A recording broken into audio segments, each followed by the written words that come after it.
Hello बच्चों, कैसे हैं आप सब। I welcome you in the 5th lecture of electrostatics. Last lecture में हम लोगों ने कूलॉम्स लॉ से फार्मूला बेस्ड क्वेश्चन को सॉल्व किया था और इस लेक्चर में हम लोग कूलॉम्स लॉ पर एप्लीकेशन बेस्ड क्वेश्चन को सॉल्व करेंगे। सो शुरू करते हैं आज का lecture. My name is Praveen Pandey and you are watching Fearless Physics at Pinnacle Techno School. शुरू करते हैं बच्चों आज का लेक्चर। इसमें देखिए बेसिक सा क्वेश्चन मैं उठा रहा हूँ। एक पहला क्वेश्चन मैं लिख दे रहा हूँ। सपोज करिए यहाँ पे आपको 2 पॉइंट ऑब्जेक्ट दिए गए हैं। मैं पॉइंट ऑब्जेक्ट बोल रहा हूँ, ध्यान में रखना है इसको। This is the object A and this is the object B. Object A को चार्ज दिया गया है क्यू चार्ज और ऑब्जेक्ट बी न्यूट्रल है ना। ये न्यूट्रल है, इस पर कोई भी चार्ज नहीं है। क्लियर है। क्वेश्चन में कहा जा रहा है कि ए से कुछ चार्ज दे दिया जा रहा है किसको, बी से। Some charge is transferred from A to B. Clear है। अब दिया जाने वाला अमाउंट अपने मन से आप कुछ भी एज्यूम कर सकते हो। सपोज कर लिया हमने कि स्मॉल क्यू, कैपिटल क्यू में से कितना पार्ट दिया जा रहा है, स्मॉल क्यू पार्ट दिया जा रहा है बी के ऊपर। तो क्वेश्चन ये पूछ रहा है, अच्छा एक बात सुन लीजिए, जब तक इसके ऊपर कोई चार्ज नहीं था, केवल ए के ऊपर चार्ज था और ये पॉइंट ऑब्जेक्ट है, न्यूट्रल पॉइंट ऑब्जेक्ट, तो दोनों के बीच में कोई भी इलेक्ट्रोस्टैटिक फोर्स एक्ट नहीं करेगा। ठीक क्यों?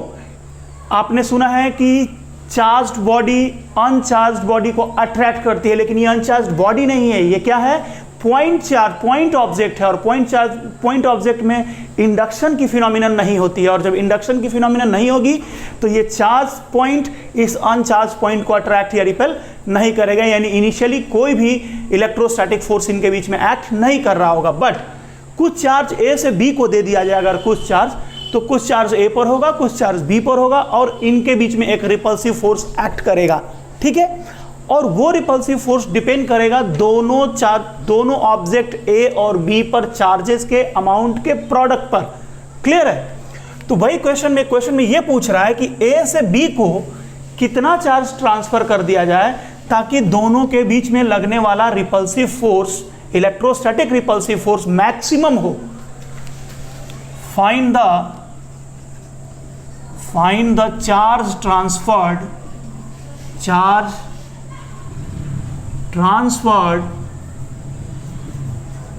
from A to B so that electric force between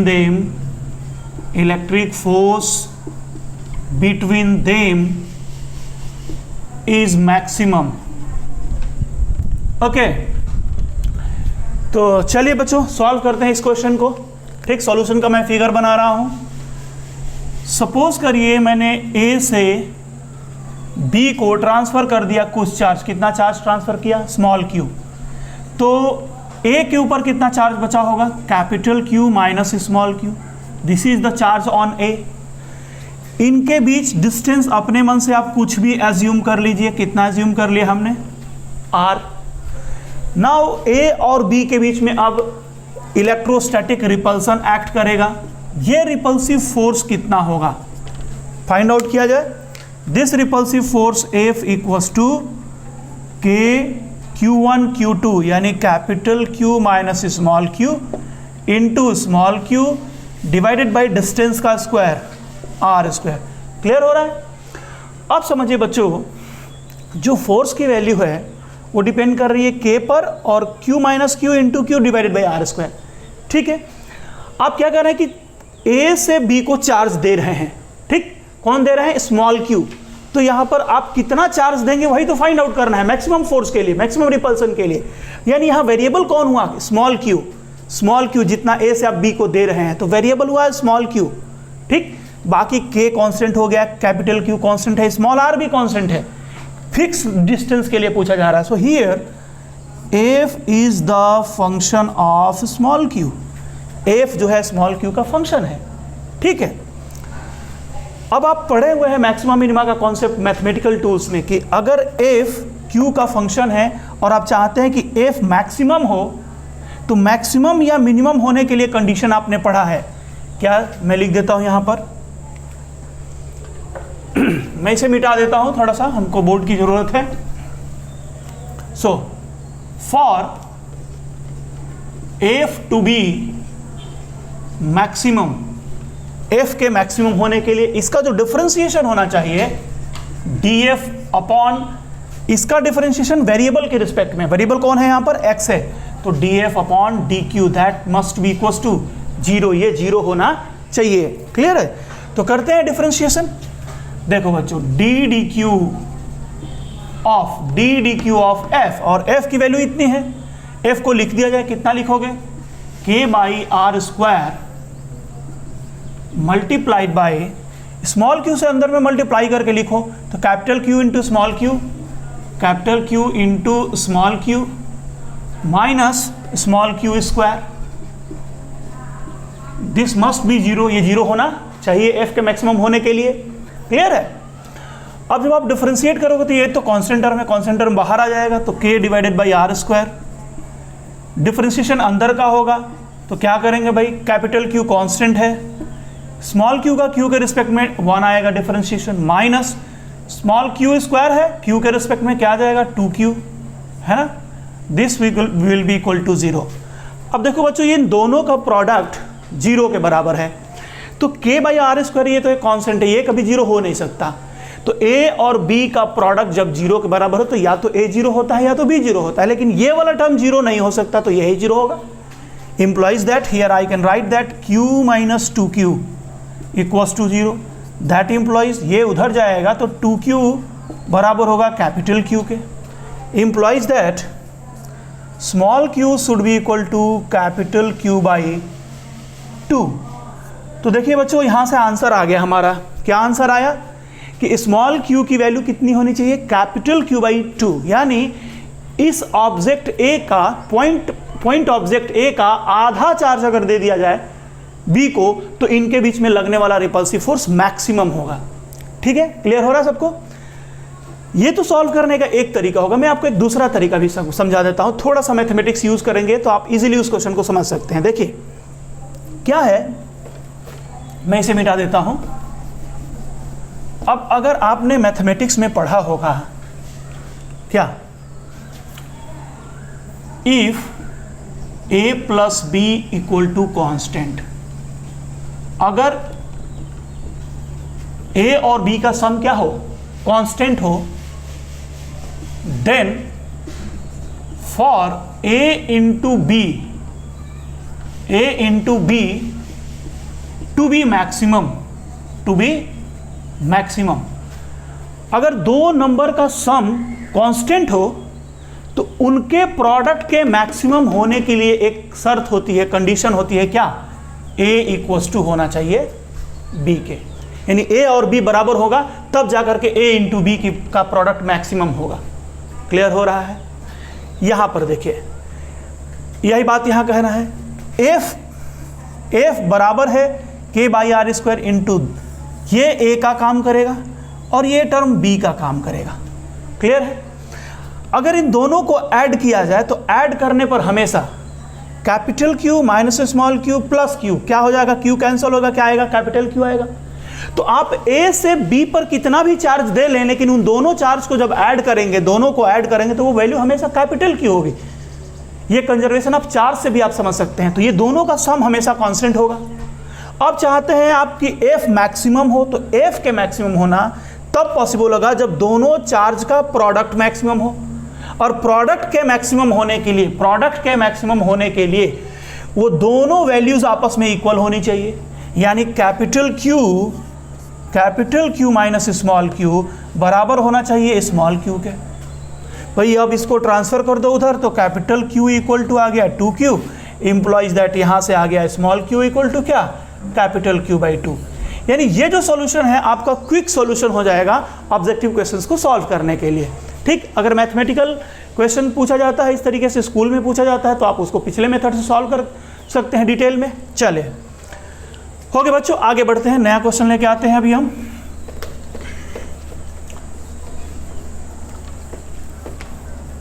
चलो बच्चों, एक क्वेश्चन ऐसा ले रहा हूं जिसमें थोड़ा सा फ्रिक्शन वगैरह से रिलेटेड प्रॉब्लम, सिंपल सा। नाउ क्वेश्चन ये कह रहा है कि this is a rough surface whose roughness coefficient is mu, है ना, friction coefficient you can say, ठीक है। ये हॉरिजॉन्टल सरफेस है, यहाँ दो ऑब्जेक्ट रखे हुए हैं, this is the object A and this is object B, clear है।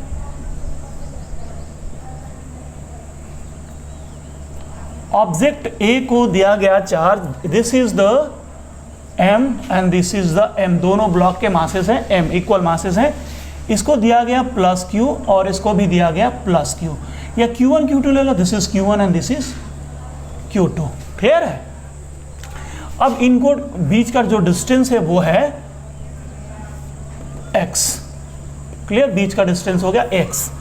एक बात बच्चों ध्यान में रखिएगा, जो ऑब्जेक्ट ले रहा हूं मैं, ये मान के चलना है कि x के रिस्पेक्ट में उसकी साइज बहुत छोटी है, यानी that will behave like a point object, है ना। तो पॉइंट ऑब्जेक्ट की तरह ही हम लोग इसको यहाँ पे ट्रीट करने वाले हैं, क्लियर हो रहा है। चले क्वेश्चन में क्या पूछा जा रहा है यहाँ से, ठीक। देखो बच्चों होने वाला क्या है, थोड़ा थोड़ा मैं एक आइडिया दूं। दोनों चार्ज एक दूसरे को रिपेल करेंगे बाहर की तरफ। जब बाहर की तरफ रिपेल करेंगे तो बाहर जाने की जब इनकी टेंडेंसी होगी तो ये ग्राउंड जो होगा उस पर फ्रिक्शन लगाएगा किधर की तरफ, इनवर्ड डायरेक्शन में। यानी वो जो फ्रिक्शन होगा इन दोनों के स्लाइडिंग को सीज करने की टेंडेंसी रखेगा, यानी सीज करना चाहेगा, ठीक। जितना नजदीक रहेंगे इन पर उतना ज्यादा रिपल्सिव होगा और उतना ज्यादा स्लाइडिंग का टेंडेंसी होगा, ठीक। तो बहुत नजदीक रख देने से फ्रिक्शन भी उसको रोक नहीं सकता, क्या कर जाएगा, वो स्लाइड कर जाएगा। तो कह रहा है कि x की वैल्यू कितनी रखी जाए मिनिमम, ताकि वो स्लाइड ना करे, ठीक। मिनिमम या मैक्सिमम की बात बाद में हो जाएगी, पहले ऐसे लिख देते हैं, find x for which there is no sliding, clear है बच्चों। चलिए सॉल्व करते हैं इसको हम लोग। इसी क्वेश्चन के फिगर में मैं आपको फिगर बना देता हूं, आप अलग से फिगर बनाइएगा। ये दोनों एक दूसरे को रिपेल करेंगे, इस पर फोर्स लगेगा बाहर की तरफ कैपिटल F, और ये भी इस पर बाहर की तरफ फोर्स लगाएगा कैपिटल F। बेसिकली ये इलेक्ट्रिक फोर्स की हम लोग बात कर रहे हैं, यहाँ पर हम लोग ग्रेविटेशनल फोर्स को कंसीडर नहीं कर रहे हैं, क्योंकि ग्रेविटेशनल फोर्स जो होता है इलेक्ट्रिक फोर्स के रिस्पेक्ट में बहुत ही छोटा होता है। ये हम लोग प्रॉपर्टीज में डिस्कस कर चुके हैं, क्लियर है ना बच्चों। चलिए आइए देखिए, अब क्या है, जब ये बाहर की तरफ इलेक्ट्रिक फोर्स लगेगा तो कितना इलेक्ट्रिक फोर्स लग रहा है इस वक्त, F इक्वल्स टू, या FE कह लीजिए इसको, FE इक्वल्स टू क्या बनेगा, K Q1 Q1 into Q2 divided by distance square x square, equation number 1, ठीक है। जब ये ऑब्जेक्ट बाहर की तरफ इस रिपल्सिव फोर्स की वजह से स्लाइडिंग टेंडेंसी रखेगा तो इनवर्ड डायरेक्शन में क्या लगेगा, फ्रिक्शन, इनवर्ड डायरेक्शन में लगेगा फ्रिक्शन, ठीक। अब सुनिए बच्चे, फ्रिक्शन की मैक्सिमम वैल्यू, फ्रिक्शन की जो मैक्सिमम वैल्यू होगी स्टैटिक फ्रिक्शन की, क्योंकि आप स्लाइडिंग नहीं होने देना है, ठीक है ना। तो Fs max equals to Fs max की वैल्यू कितनी होगी, Fx मैक्स की वैल्यू होती है μs इंटू n। अब n क्या है, नॉर्मल फोर्स, तो इस पर एक फोर्स डाउनवर्ड डायरेक्शन में लग रहा होगा, कौन सा, mg। अपवर्ड डायरेक्शन में कौन सा लगेगा, नॉर्मल फोर्स। तो नॉर्मल फोर्स किसके बराबर होगा, mg के बराबर, क्यों, because no motion along y axis, no acceleration along y axis. So Fs max equals to μs की वैल्यू यहाँ पर म्यू दे रखा है, तो म्यू इंटू n की वैल्यू क्या आ जाएगी, mg के बराबर, ये हो गया, ठीक है भाई। अब सुनिए, इनवर्ड डायरेक्शन में लगने वाला ये मैक्सिमम फोर्स है, मैं याद दिला दे रहा हूं, है ना, ये मैक्सिमम फोर्स है, यानी स्टैटिक फोर्स की मैक्सिमम वैल्यू है ये, क्लियर। इससे ज्यादा स्टैटिक फोर्स नहीं एक्ट कर सकता है। बाहर की तरफ लगने वाला इलेक्ट्रिक फोर्स है, तो स्लाइडिंग कौन कराना चाहता है, इलेक्ट्रिक फोर्स। रोकना कौन चाहता है, μs इंटू μmg, ये रोकना चाहता है। तो आप क्या चाहते हैं, क्वेश्चन को पूछा गया फॉर नो स्लाइडिंग, मैं लिख सकता हूं फॉर नो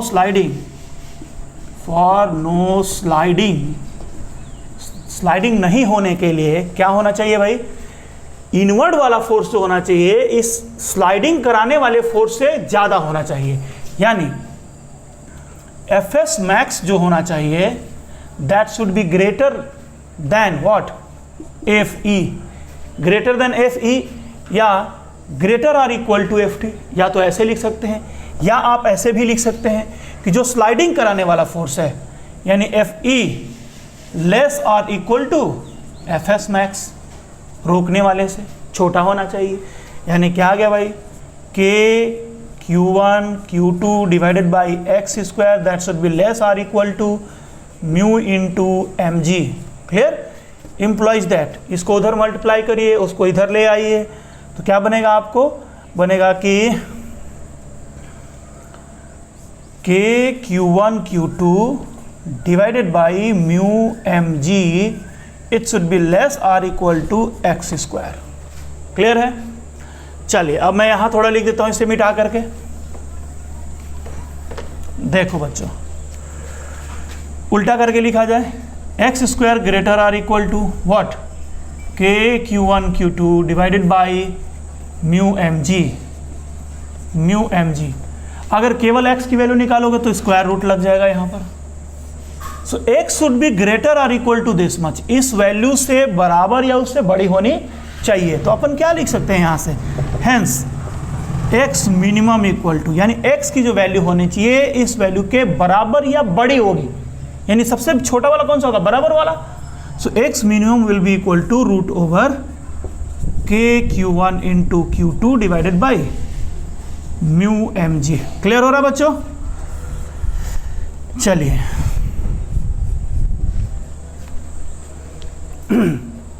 ये क्वेश्चन सॉल्व कर लीजिए, बहुत ही इजी सा क्वेश्चन था।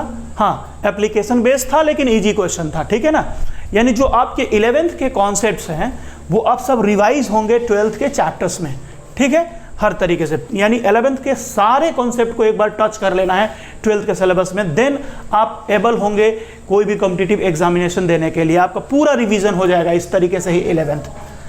चलो बच्चों आगे बढ़ते हैं, एक और छोटा सा इसी तरीके का क्वेश्चन हम देते हैं।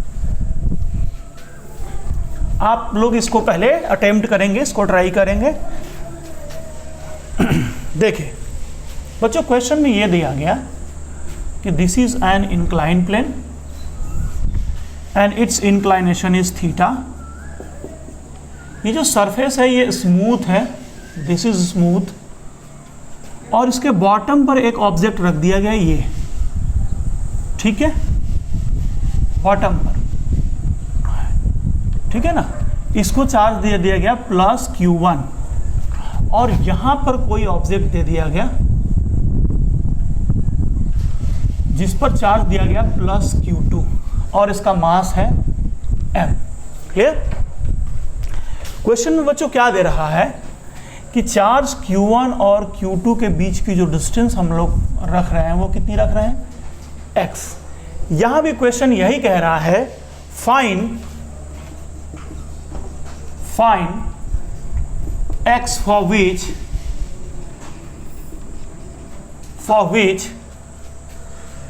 this is A, this is B, for which B remains in equilibrium,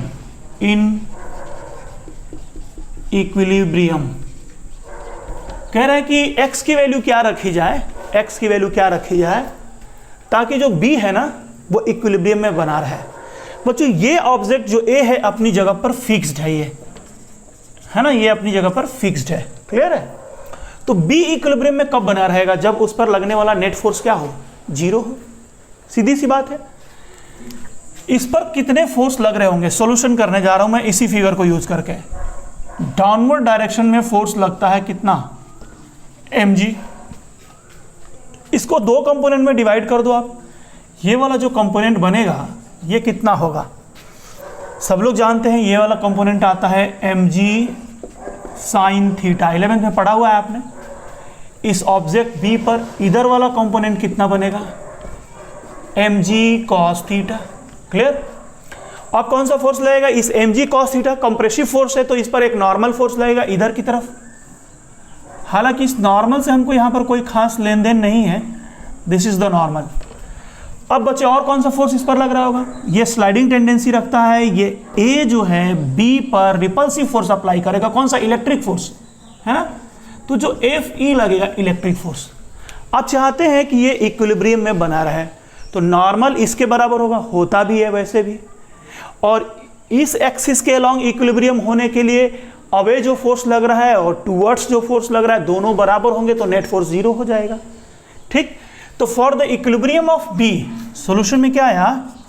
for equilibrium of B, equilibrium of B क्या होगा भाई? F E should be equals to what? M G sine theta. Clear? F E की value कितनी है? K Q one Q two divided by x square, that is equal to M G sine theta. हमको किसकी value निकालनी है? X की। तो x square को उधर ले जाओ, इसको नीचे में डिवाइड करो, क्या मिलेगा आपको बच्चों? You will get x square equals to K Q one Q two divided by M G sine theta. That implies x will be equal to root over k q1 q2 divided by mg sin theta। Clear है? चलिए बच्चों, तो ये question को note कर लीजिए, काफी easy सा क्वेश्चन है। ठीक, और अगला क्वेश्चन अब हम लोग शुरू करते हैं। नेक्स्ट, चलो बच्चों, हो गया, मैं मिटा दूं इसको।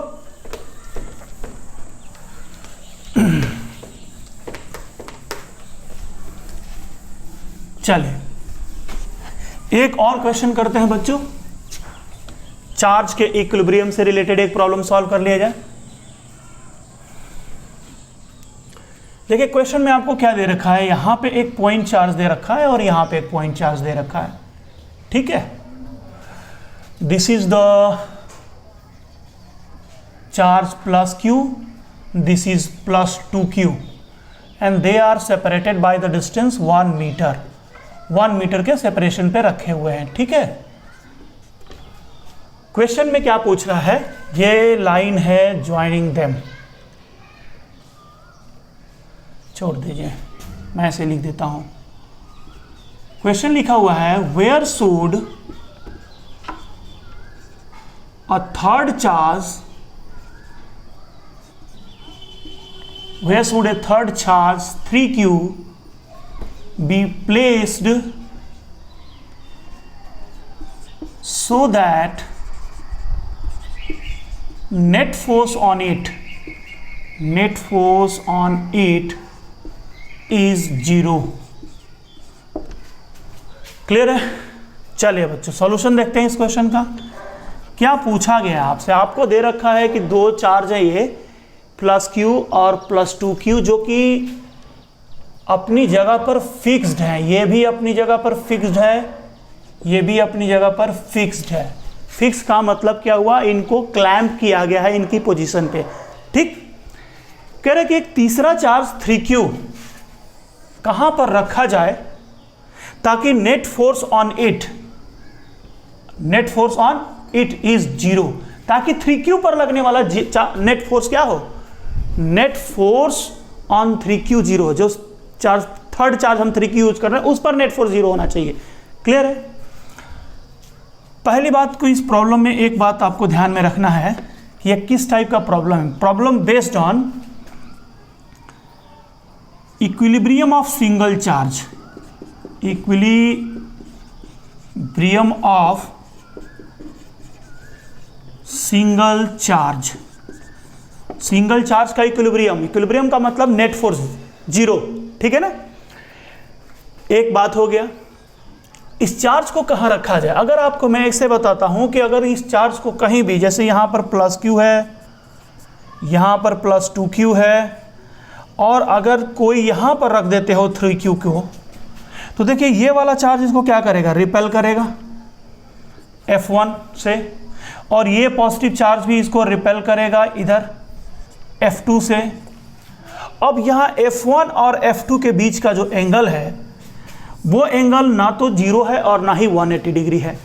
ठीक, तो इसका रिजल्टेंट कभी भी जीरो हो नहीं सकता, और जब रिजल्टेंट जब जीरो नहीं होगा तो नेट फोर्स इस पर जीरो नहीं होगा, यानी इक्विलिब्रियम में नहीं आएगा ये चार्ज। तो इक्विलिब्रियम का कंडीशन यहाँ से नहीं बन सकता है। बात समझ में आ रहा है? अब इक्विलिब्रियम का कंडीशन बनने के लिए क्या करेंगे कि चेक किया जाए कि दोनों को मिलाने वाली लाइन पर अगर रखा जाए 3Q को तो क्या पॉसिबिलिटी बनती है, देखा जाए भाई। देखिए क्या करते हैं इस तरीके के क्वेश्चन को सॉल्व करने के लिए, दोनों को एक लाइन से मिला दो। अब इस लाइन पर आपके पास 3 रीजन हो गए, मैं इसे मिटा देता हूं क्वेश्चन को। There are 3 region, region number 1, region number 2 दोनों के बीच में, और दोनों इसके बाहर रीजन नंबर 3। ठीक, तीनों रीजन में 3Q को पुट करो और चेक करो। अगर हम 3Q को यहां पर पुट करते हैं प्लस 3Q, क्लियर, तो बच्चों क्या होगा कि ये प्लस Q जो होगा इस 3Q को रिपेल करेगा, किधर की तरफ, लेफ्ट की तरफ रिपेल करेगा। ठीक, F1 से। और ये जो होगा 2Q ये पॉजिटिव है, इस 3Q को पॉजिटिव को ये भी रिपेल करेगा इसी डायरेक्शन में।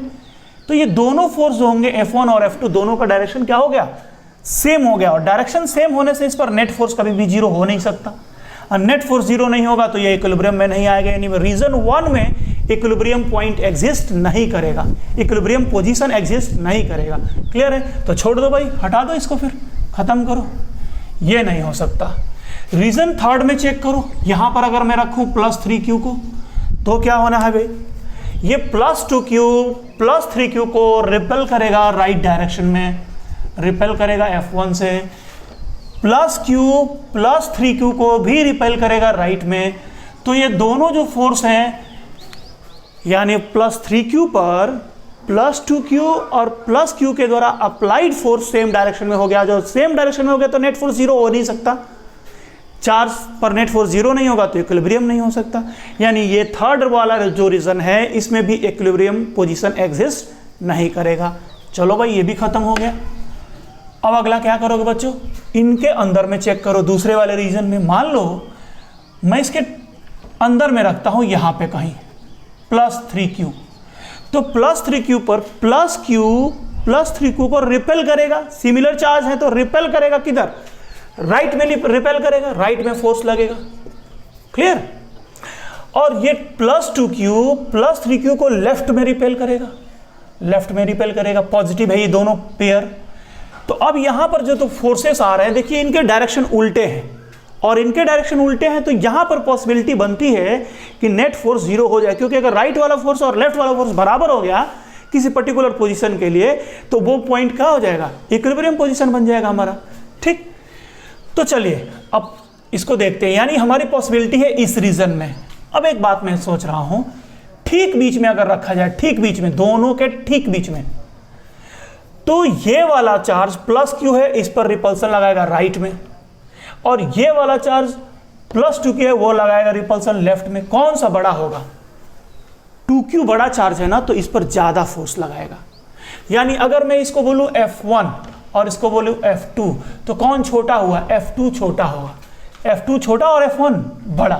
तो ये पॉइंट इक्विलिब्रियम का नहीं हो सकता, दोनों बराबर होने चाहिए। तो जब F1 बड़ा है, 2Q के द्वारा लगने वाला फोर्स बड़ा है, तो क्या करेंगे, उसकी डिस्टेंस थोड़ी बढ़ा करके उस फोर्स को कम करेंगे और इस फोर्स को बढ़ाएंगे। यानी मिड पॉइंट से थोड़ा लेफ्ट में शिफ्ट करना पड़ेगा, मुझे लेफ्ट में शिफ्ट करना पड़ेगा। यानी इक्विलिब्रियम पोजीशन कहां पर होगा, जो छोटा चार्ज है उसके पास में होना चाहिए, छोटे चार्ज के पास में, ये ध्यान में रखेंगे। चलिए भाई, यानी यहां कहीं रखा जाए किसको, प्लस 3Q को, कितनी डिस्टेंस पर यहां से होगा भाई, प्लस Q से x डिस्टेंस पर, और जब प्लस Q से x डिस्टेंस पर होगा तो 2Q से कितना डिस्टेंस बचेगा, पूरी डिस्टेंस 1 थी, ये डिस्टेंस x हो गई, तो ये बची वाली डिस्टेंस कितनी होगी, 1 माइनस x। क्लियर है? अब देखिए भैया क्या करना होगा, यहां पे प्लस Q के द्वारा 3Q पर लगने वाला राइटवर्ड डायरेक्शन में फोर्स F, 2Q के द्वारा 3Q पर लेफ्टवर्ड डायरेक्शन में लगने वाला फोर्स F, दोनों इक्वल एंड अपोजिट होने चाहिए, तो वहां पर इक्विलिब्रियम पोजीशन एग्जिस्ट करेगा। ठीक है, तो बराबर कर दो भाई, इसके द्वारा इस पर लगने वाला फोर्स कितना हो गया, K Q into 3q divided by distance square, distance कितना है एक्स स्क्वायर, इक्वल्स टू इसका रिपल्सन कितना लगेगा K 2q into 3q divided by 1 minus X का होल स्क्वायर। अब बच्चों देखो k और 3q cancel, k and 3q cancel, square root ले लो बोथ साइड का, तो 1 upon X equals to this is √2, यहाँ से q भी कैंसिल होना है, √2 divided by 1 minus x, cross multiply कर डालो, क्रॉस मल्टीप्लाई करोगे 1 minus x equal to √2x, इसको राइट में ले जाओ, आपको मिलेगा x इक्वल टू, यहां से सर्च कर लो, आएगा कितना 1 डिवाइडेड बाई √2 प्लस 1, ठीक। इसको और सिंप्लीफाई करना चाहते हो तो मल्टीप्लाई कर डालो, √2 माइनस 1 डिवाइडेड बाई √2 माइनस 1, क्या मिला यहां से x इक्वल टू √2 माइनस 1 ऊपर आएगा, नीचे में डिनोमिनेटर में क्या मिलेगा √2 प्लस 1, √2 माइनस 1 का प्रोडक्ट वो बनेगा a square minus b square के फॉर्मूले पे, तो √2 का स्क्वायर होगा 2 माइनस 1 का स्क्वायर 1, तो 2 माइनस 1 इक्वल टू 1, तो डिनोमिनेटर में 1 हो जाएगा, डिनोमिनेटर में जब 1 हुआ तो वैल्यू कितनी बचेगी √2 माइनस 1, हो गया बच्चों। So this is x equal to √2 minus 1, यानी प्लस 3q को q से √2 माइनस 1 डिस्टेंस पे रखा जाएगा दोनों के बीच में, क्लियर है। अगर आपसे डिस्टेंस कहां से पूछते, 2q से पूछते तो 1 माइनस एक्स करके बताएंगे, आ जाएगा वहां से आंसर। चलिए एक बात और इसमें हम बताएं, इसमें क्या क्या सीखा हमने, ये क्या था, equilibrium of single charge, single charge के इक्विलिब्रियम के लिए था। तो इसमें पहला पॉइंट देखो, मैं क्या क्या बातें इसमें बता देता हूं, याद रखना है आपको। एक पॉइंट क्या सीखा हमने कि Q1, Q2, Q3, ये 3 चार्ज थे ना, Q1, Q2, Q3, ये क्या होने चाहिए, तीनों एक ही लाइन में होने चाहिए, तभी जाकर के किसी एक का इक्विलिब्रियम बनेगा, अदरवाइज इक्विलिब्रियम नहीं बनेगा। तो क्या बना, लिखा जाए must be collinear, must be collinear, ठीक है, पहला बात। दूसरा बात, मस्ट बी मे बी,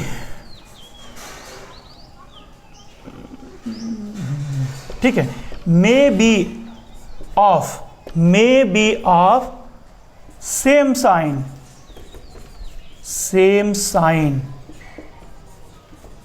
बच्चों ये सेम साइन के तीनों हो सकते हैं, हाँ डिफरेंट साइन के भी हो सकते हैं, कोई एक निगेटिव हो जाए या कोई दो निगेटिव हो जाए तब भी पॉसिबिलिटी है, ये अगले क्वेश्चन में हम सीख लेंगे। तो मे बी सेम साइन के भी हो सकते हैं, ये मैं बता रहा हूं, ठीक। एक और बात,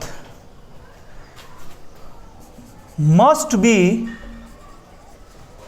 of different magnitude, 1 minute, must be नहीं, यहां भी लगेगा मे बी ऑफ डिफरेंट मैग्नीट्यूड, ये भी मैं बता देता हूं। जैसे मैं एग्जांपल के तौर पे आपको एक दिखा दूं एग्जांपल। सपोज करिए बच्चों कि 2 चार्ज यहां पे लिए जाएं, प्लस q और यहां पर प्लस q, और दोनों को इनकी जगह पर फिक्स्ड कर दिया जाए, दे आर फिक्स्ड, क्लियर।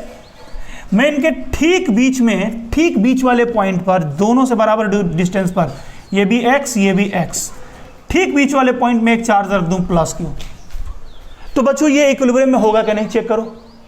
दोनों पेयर सेम है, तो ये वाला लेफ्ट वाला इस पर फोर्स राइट में लगाएगा, और ये वाला राइट वाला इस पर फोर्स लेफ्ट में लगाएगा, दोनों फोर्स इक्वल भी होंगे, तो ये नेट फोर्स इस पर 0 हो जाएगा, तो ये इक्विलिब्रियम में आ जाएगा।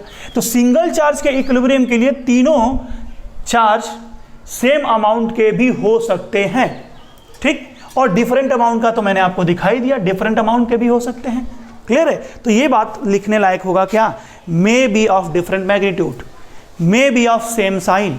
अब डिफरेंट साइन के भी हो सकते हैं, जैसे मैं दिखा दूं, इसको प्लस क्यू ना करके माइनस क्यू कर दो भाई, क्या होगा, ये प्लस क्यू इस माइनस क्यू को अट्रैक्ट करेगा, ये प्लस क्यू इस माइनस क्यू को अपनी तरफ अट्रैक्ट करेगा, तो यहां पर फिर फोर्स का डायरेक्शन अपोजिट हो गया, फिर अपोजिट हो जाएगा तो नेट फोर्स इस पर 0 हो जाएगा। तो देखिए डिफरेंट साइन का केस हो गया, इसीलिए मैंने यहां पर मे बी वर्ड यूज किया है, may be of same sign, ठीक है ना, मस्ट बी सेम साइन नहीं करना है। क्लियर है? चलिए ये बात हो गया। नेक्स्ट एक क्वेश्चन करते हैं अब आगे हम लोग। बच्चों मैं आपके लिए एक क्वेश्चन यहां से छोड़ देता हूं कि सेम क्वेश्चन को रिपीट करना है, जो क्वेश्चन अभी किया गया आपको एक क्वेश्चन करना है, मैं दे दे रहा हूं यहां पर, this is the plus Q, this is the minus 2q, they are at distance 1 metre. ठीक, क्वेश्चन में ये कहा गया है, सेम क्वेश्चन जैसे आपसे पूछा गया था वही, क्या कि where should a third charge 3q be placed so that net force on 3q is 0। Clear है? तो वो आप फाइंड आउट करेंगे। प्रोसेस आपको मालूम है क्या करना है, रीजन 1, रीजन 2, रीजन 3, तीनों में 3q को रख करके चेक करोगे कौन से रीजन में फोर्स 0 होने के चांसेस बनते हैं। ठीक, और उसको सॉल्व करोगे, सॉल्व करके वैल्यू को निकालना। हालांकि आपको कभी कभी ऐसा भी लगेगा कि 2 ऐसे रीजन हो सकते हैं जहां पर नेट फोर्स 0 हो, लेकिन वो आंसर एक ही आएगा, आप उसको सॉल्व करके देखिएगा, एक पॉसिबल नहीं हो पाएगा। ठीक है, चलिए हम एक अगला क्वेश्चन करते हैं डिफरेंट टाइम का।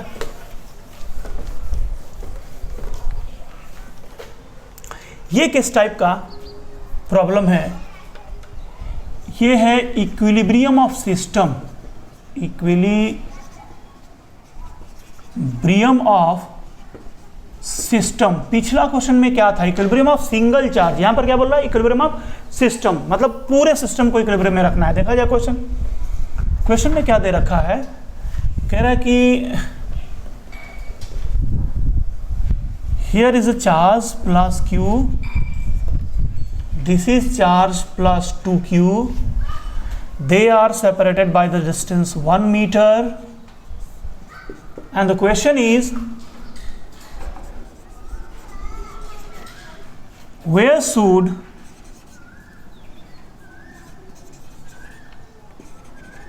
and of what magnitude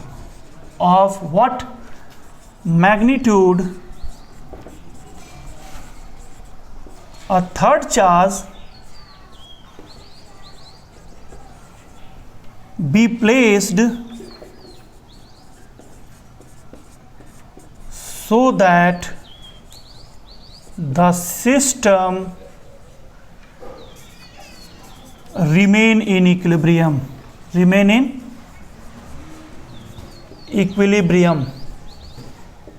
ठीक है बच्चों, कह रहा है कि एक तीसरा चार्ज कितने अमाउंट का और कहां पर रखा जाए ताकि उस पर लगने वाला नेट फोर्स, पूरा सिस्टम इक्विलिब्रियम में हो। पूरा सिस्टम के इक्विलिब्रियम में होने का मतलब क्या है, पूरे सिस्टम के इक्विलिब्रियम में होने का मतलब ये होता है कि एवरी पॉइंट चार्ज पर फोर्स 0 होना चाहिए, यानी सिस्टम में जितने भी चार्ज हैं हर एक चार्ज पर फोर्स की वैल्यू 0 होनी चाहिए। चेक किया जाए, चलिए सॉल्व किया जाए ऐसे क्वेश्चन को। मैंने क्या किया, वही प्रोसेस जैसा हमने पहले स्टार्ट किया था, 3 रीजन लेंगे, रीजन 1, रीजन 2, रीजन 3, कोई एक चार्ज हम पॉजिटिव चार्ज या नेगेटिव चार्ज रख करके चेक कर लेंगे। हमेशा आप चेक करने के लिए हमेशा क्या लीजिए, पॉजिटिव चार्ज लीजिए। तो तीनों रीजन में हम एक पॉजिटिव चार्ज रख के चेक करेंगे कि कहां पर रखने पर नेट फोर्स 0 होने की पॉसिबिलिटी बनती है। तो हमने मान लिया, आपको फाइनली पता है कि इसी रीजन में आएगा, तो इस रीजन में हमने एक चार्ज यहां पर अज्यूम कर लिया, इसका नाम रख दिया जाए Q डैश। क्या रख दिया जाए, Q डैश। यहां से इसकी डिस्टेंस कितनी होगी, x, और इधर से इसकी डिस्टेंस कितनी हो जाएगी, 1 - x। क्लियर है?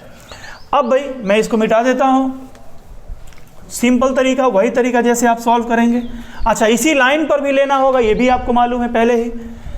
क्या करेंगे, इसके द्वारा इस पर राइट में लगने वाला फोर्स और इसके द्वारा इस पर लेफ्ट में लगने वाला फोर्स बराबर होना चाहिए। तो क्या बनेगा formula, K Q dash by x square equal to K 2q into Q dash divided by 1 - x whole square. अब बच्चों क्या हुआ, के क्यू और क्यू डैश, के क्यू और क्यू डैश कैंसिल हो गया, स्क्वायर रूट ले लो both side, 1/x equal to √2 divided by 1 - x, cross multiply करो, 1 - x इक्वल्स टू √2x। यहाँ से सॉल्व करोगे x की वैल्यू आ जाएगी कितनी, √2 - 1। अभी सिंप्लीफाई करके, है ना, अभी दिखाया था मैंने, तो ये आंसर आ गया √2 - 1। यानी जो तीसरा चार्ज q डैश रखा जाएगा यहां से राइट में कितनी डिस्टेंस पे, √2 - 1 डिस्टेंस पे रखेंगे। लेकिन अब वो q डैश की वैल्यू कितनी होगी अब ये भी पता करना है। ठीक, आपने क्या किया, ये क्या यूज किया था, आपने q डैश पर फोर्स 0 दिखाया था। यानी ये इक्वेशन किसके लिए लिखा था, for the equilibrium of q dash. यानी ये इक्वेशन बनाया था q डैश के इक्विलिब्रियम के लिए, तब जाकर के आपको x की वैल्यू मिली। कह रहा सिस्टम इक्विलिब्रियम में होना चाहिए, यानी q पर भी फोर्स 0 होगा, 2q पर भी फोर्स 0 होगा। तो अब एक दूसरा तरीका यूज करो, q डैश की वैल्यू निकालने के लिए किसी दूसरे चार्ज पर फोर्स की वैल्यू 0 दिखाओ, इस पर दिखाया जाए। तो फॉर द इक्विलिब्रियम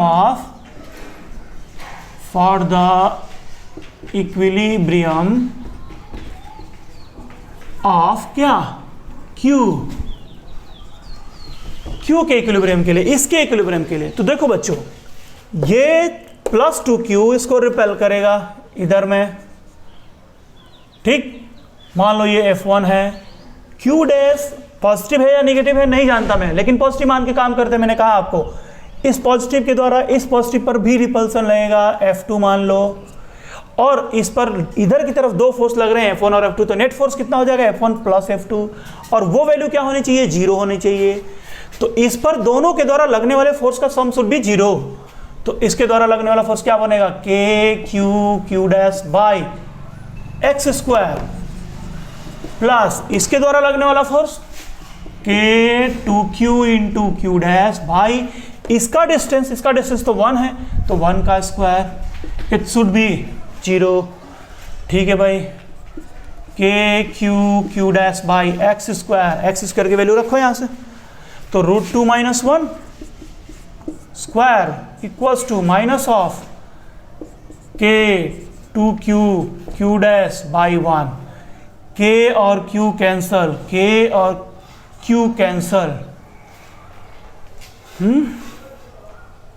सॉरी ये q डैश नहीं है, +2q के दौरान q पर लगने वाला repulsive force 2q into q है, तो ये q है। चलो भाई ये कैंसिल, इसको क्रॉस प्रोडक्ट कर दो उधर, तो q डैश की वैल्यू क्या हो गई, -2q इंटू √2 - 1 होल स्क्वायर। अब थोड़ा ध्यान दो भाई, तीसरा जो चार्ज आया q डैश का वैल्यू जो आया, q डैश की वैल्यू जो आई वो निगेटिव में आ रही है। देखिए ये नंबर हमेशा पॉजिटिव होगा,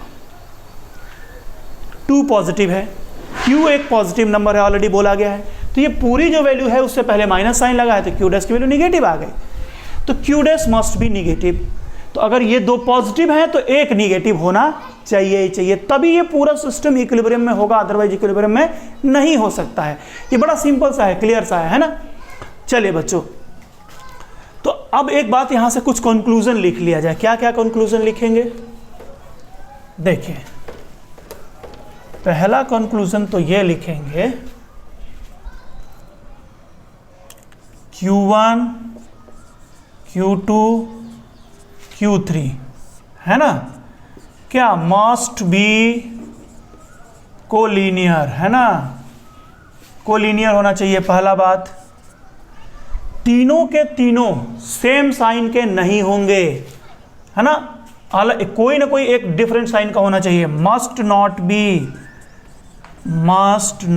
बी ऑफ सेम साइन। एक और बात जान जाओ इसमें, तीनों का मैग्नीट्यूड भी सेम नहीं होना चाहिए।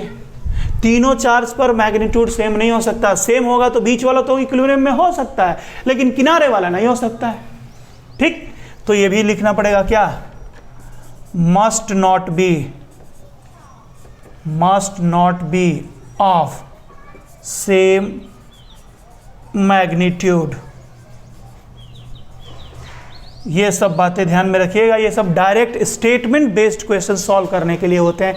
जैसा कि मैं 0 लेक्चर में आपको ये बताया था सारी बातें कि किस किस तरीके से प्रॉब्लम्स आते हैं आपको एग्जामिनेशंस में, जेई वगैरह में किस तरीके के प्रॉब्लम्स आते हैं। डायरेक्ट स्टेटमेंट बेस्ड प्रॉब्लम आपको 4 नंबर फ्री के मार्क्स मिलते हैं। ठीक है, चलो बच्चों आगे बढ़ते हैं, इसको नोट डाउन कर लो।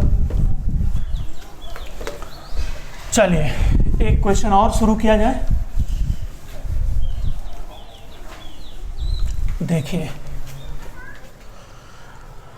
अब जो क्वेश्चन ले रहा हूं मैं, ये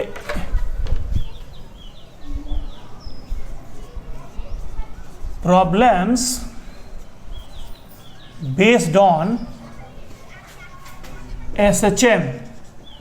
एसएचएम पर बेस्ड प्रॉब्लम्स होते हैं। भाई किस तरीके से होता है, पहले मैं इसको थोड़ा बेसिक कॉन्सेप्ट आपको रिवाइज करा दूं। क्लास 11th में हालांकि आपने पढ़ा हुआ है इसको, ठीक है बच्चों।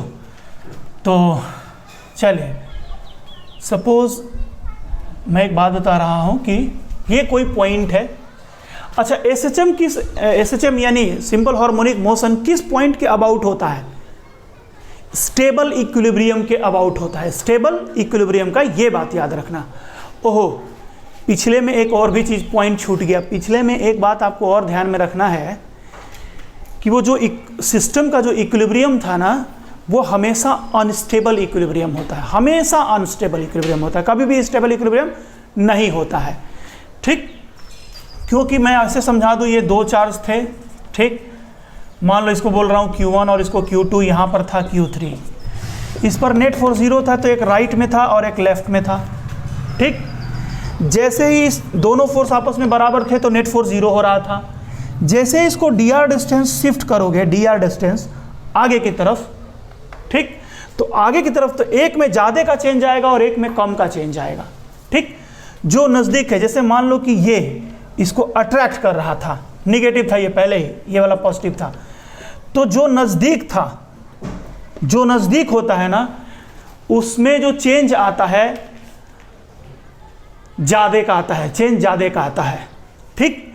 तो क्या होगा कि जैसे आप मान लो इस चार्ज को थोड़ा सा आगे शिफ्ट कर दिए, जितना डिस्टेंस dr डिस्टेंस शिफ्ट किए, तो इसका फोर्स में ज़्यादा घटेगा और इसका फोर्स में कम घटेगा। यानी ये दोनों एरो बराबर थे पहले, अब क्या हो जाएगा, ये थोड़ा बड़ा रहेगा, ये थोड़ा छोटा रहेगा। हालांकि दोनों डिक्रीज किए हैं, द राइट लेफ्ट वाला फोर्स भी डिक्रीज किया, राइट वाला भी डिक्रीज किया। कौन ज़्यादा डिक्रीज किया? राइट वाला फोर्स ज़्यादा डिक्रीज किया। जो नज़दीक होता है उसमें चेंज ज़्यादा होता है, तो वो ज़्यादा छोटा हो जाएगा, ठीक। तो नेट फोर्स अब किधर लगेगा? इस पर नेट फोर्स किधर लगेगा? लेफ्ट की तरफ। तो ये लेफ्ट शिफ्ट किए तो लेफ्ट चला जाएगा, ठीक है, वापस कभी लौट के नहीं आएगा। तो याद रखिएगा कि जो सिस्टम का इक्विलिब्रियम का केस था वो कंप्लीटली अनस्टेबल इक्विलिब्रियम का केस होता है, ठीक। यहाँ देखते हुए सपोज यहाँ पर f की वैल्यू 0 है, this is x equal to 0, ठीक। अब SHM कैसे होता है? जैसे मान लो कि पार्टिकल को यहाँ से मैंने शिफ्ट कर दिया x डिस्टेंस राइट में, यहाँ पर आया। जैसे राइट में आया तो फोर्स इस पर लग रहा है किधर में? लेफ्ट में। तो क्या होगा भाई, आप राइट में शिफ्ट करके छोड़ोगे तो फोर्स लेफ्ट में लग रहा है तो वापस आ जाएगा। और अगर मान लो मैं इसको लेफ्ट में शिफ्ट कर रहा हूँ, x डिस्टेंस लेफ्ट में शिफ्ट कर रहा हूँ, लेफ्ट में शिफ्ट करूँगा और फोर्स किधर लगने लगे? राइट में, तो लेफ्ट में ले जाके छोड़ोगे तब भी ये वापस आ जाएगा। यानी इस पॉइंट के राइट या लेफ्ट ले जाने पर वो वापस लौट के आ जाता है। तो यहाँ पर इस पोजीशन को बोलते हैं आप स्टेबल इक्विलिब्रियम पोजीशन। और जैसे राइट में ले जाके छोड़ते हैं तो वो लौट के आता है और यहाँ पर ऑसिलेट करना शुरू कर देता है। इसका पूरा कॉन्सेप्ट SHM में आपको पढ़ने को मिला है। यहाँ पर मैं थोड़ा सा बस याद दिला रहा हूँ कैसे इस टाइप के प्रॉब्लम को सॉल्व करते हैं, ये जान जाओ। जो ये इक्विलिब्रियम पोजीशन है वहाँ से थोड़ी सी छोटी सी डिस्टेंस x डिस्टेंस उधर ले जाओ उसको, चार्ज को, वहाँ पर नेट फोर्स कितना लग रहा है ये फाइंड करो। Find F net at distance x from the stable equilibrium position, stable equilibrium position, ठीक है बच्चों। फिर क्या फाइंड करो? देन फाइंड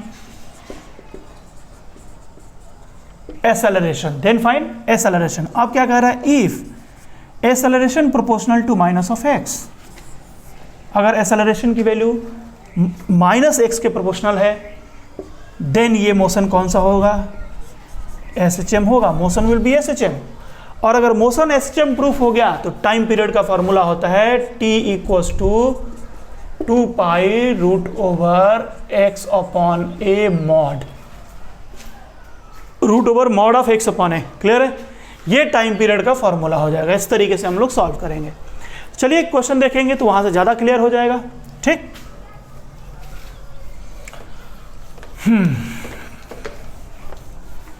चलो बच्चों देखो, क्वेश्चन ले रहा हूं मैं। क्वेश्चन में दे दिया गया कि these are the 2 point charges and they are fixed at their position। ये अपनी जगह पे फिक्स्ड है ना। और नाम ले लो इनका, कुछ क्या लोगे, plus Q, this is plus Q, है ना। दोनों प्लस क्यू है, हमने फिक्स कर दिया। जो मिड वाला पॉइंट है, ठीक बीच वाला पॉइंट, यहां से ए डिस्टेंस पे है और यहां से भी ए डिस्टेंस पर है। ए नहीं लिया जाए, एक काम करते हैं, इसको आप कुछ ऐसा ले लीजिए, आर नॉट ले लो, this is R naught, R naught, ठीक है ना। ये जो मिड पॉइंट है, इसमें एक चार्ज यहां पर रखा गया प्लस Q, M, जिसका मास M है, मिड पॉइंट पे रखा गया, ठीक है ना, मिड पॉइंट पर। This is the x axis and this is the y axis. Clear है? ओह, टेढ़ा बन गया है, थोड़ा सा सीधा कर दूं इसको मैं। This is y axis. Question क्या पूछा जा रहा है बच्चों आपसे? पहला, discuss the motion along x and y axis। पहले y और तब x, y and x axis। Clear? Second, draw fy, y graph.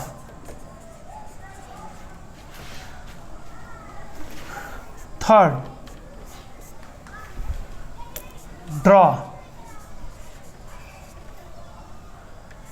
fx x graph, ठीक है। And fourth, find time period, find time period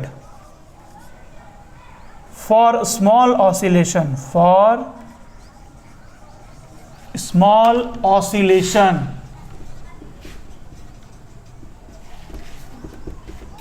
if SHM। कह रहे कि अगर motion SHM हो तो उसका स्मॉल ऑसिलेशंस के लिए टाइम पीरियड फाइंड आउट करना है। ठीक है बच्चों, नोट कर लो एक बार इसको, क्वेश्चन को पहले।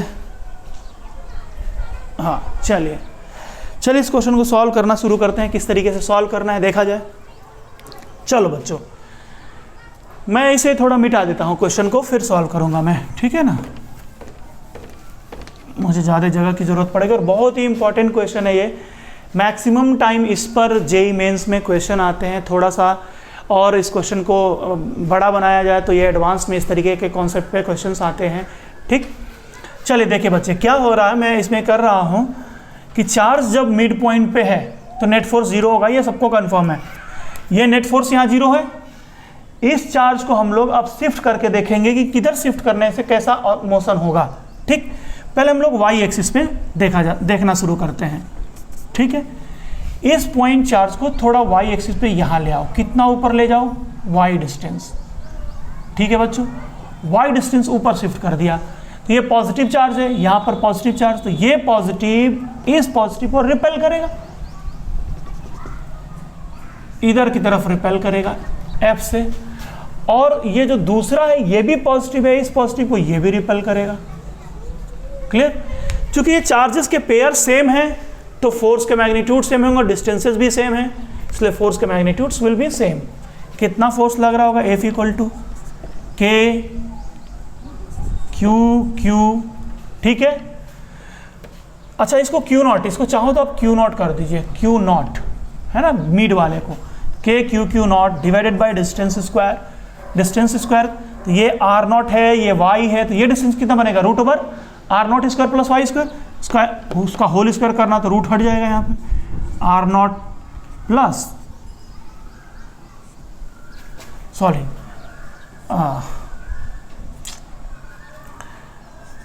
Are naught square plus Y square, ये आ गया। ठीक है, अब सुनो बच्चों, ये जो दोनों फोर्स है हॉरिजॉन्टल से दोनों का एंगल सेम होगा, दोनों का हॉरिजॉन्टल से एंगल क्या होगा, सेम होगा। जब एंगल सेम है दोनों का तो एक्स कंपोनेंट और वाई कंपोनेंट में जब दोनों को ब्रेक करोगे तो दोनों फोर्स का जो एक्स कंपोनेंट आएगा वो एफ कॉस थीटा आएगा, जो कि एक दूसरे को कैंसिल कर देंगे, और नेट ऊपर की तरफ आएगा 2f साइन थीटा, तो यानी इनका रिजल्टेंट किधर आ जाएगा, ऊपर की तरफ। तो इस पार्टिकल पर लगने वाला जो नेट फोर्स आएगा वो किधर आएगा, अपवर्ड डायरेक्शन में आएगा। This is the F along Y. ठीक, तो क्या हो रहा है बच्चों कि नेट फोर्स की जो वैल्यू आएगी एफ नेट या F along Y, when particle is shifted along Y axis then net force F Y equal to कितना आया 2f साइन थीटा। इस एक्स एक्सिस को हम लोग पॉजिटिव बोलते हैं और ऊपर में वाई एक्सिस को भी पॉजिटिव बोलेंगे, है ना। नीचे में आएंगे तो निगेटिव होगा, लेफ्ट में जाएंगे तो निगेटिव होगा, ये सब ध्यान में रखना है। तो चूंकि नेट फोर्स अपवर्ड आ रहा है ना, तो इसलिए हम लोग इसको पॉजिटिव लिखेंगे। So this F Y will be equal to 2 और एफ की वैल्यू ये हो जाएगी K Q Q naught divided by R square plus Y square into sine theta का वैल्यू निकालिए। ट्राइंगल में ये थीटा है ना, तो ये भी थीटा होगा। इस ट्राइंगल से साइन थीटा की वैल्यू क्या होती है, परपेंडिकुलर बाई हाइपोटेनस। परपेंडिकुलर कितना हो गया भाई वाई, डिवाइडेड बाई हाइपोटेनस कितना होगा root over R naught square plus Y square. So here you will get F Y equal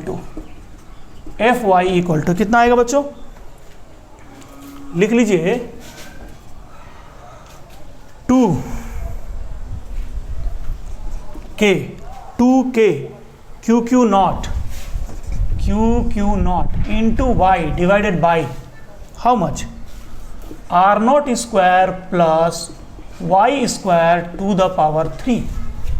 अब एक बात सुनिए बच्चों ध्यान से, आप सबके सब, जब पार्टिकल को आप वाई डिस्टेंस शिफ्ट किए हैं तो जिस डायरेक्शन में आपने शिफ्ट किया नेट फोर्स उसी डायरेक्शन में लग रहा है, तो क्या पार्टिकल लौट के वापस आएगा क्या, छोड़ देने पर, रिलीज करने पर? नहीं आएगा, क्योंकि नेट फोर्स ऊपर ही लग रहा है, तो वो उस फोर्स के डायरेक्शन में मूव कर जाएगा, फोर्स के डायरेक्शन में चला जाएगा, कभी लौट के वापस नहीं आएगा। और लौट के वापस नहीं आया इसका मतलब ये ऑसिलेट नहीं करेगा।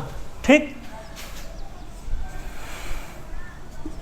Positive, hence no oscillation, clear हो गया। ये ऑसिलेशन तो नहीं होगा, एक बात समझ में, सीधी सीधी बात समझ लीजिए। ठीक है, अच्छा, यानी ये पॉइंट इक्विलिब्रियम तो था, इस पॉइंट का नाम दे दो O, तो point equilibrium, point O equilibrium position है, लेकिन वाई एक्सिस के लिए वो इक्विलिब्रियम कौन सा इक्विलिब्रियम कहलाएगा, ये अनस्टेबल इक्विलिब्रियम है, वाई एक्सिस के अलोंग ऑसिलेट नहीं करेगा।